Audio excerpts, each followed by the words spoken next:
Breaking news, in fact, also coming in this hour. The trifecta of rule of law, dialogue and diplomacy is essential to resolve any conflict. Prime Minister Narendra Modi is underscored on Thursday, adding that a military conflict alone is not the answer amidst an escalating US, Israel and Iran war and the Russia-Ukraine war as well.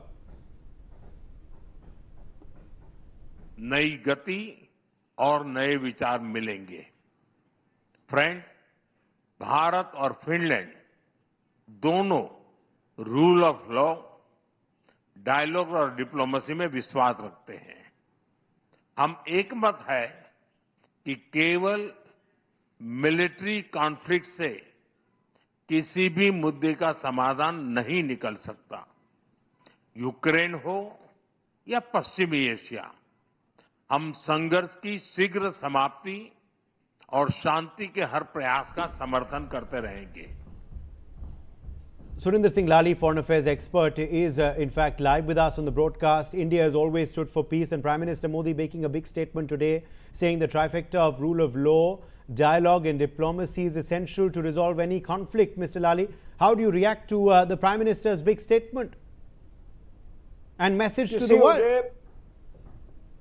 You see, Uday, we've definitely, I applaud and appreciate and salute the Prime Minister of India, who's handled it so well.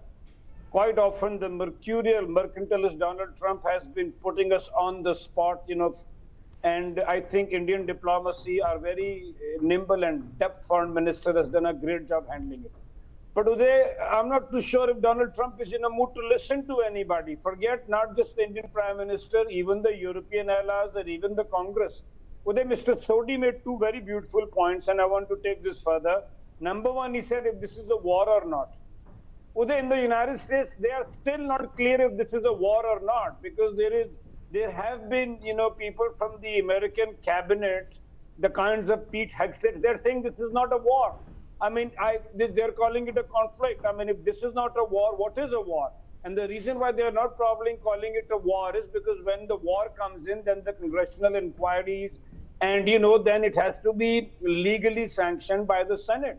So they are still not wanting to call it a war. They are simply going around in circles. And the other point Mr. Sodi made was about body bags. It's not just in Iran.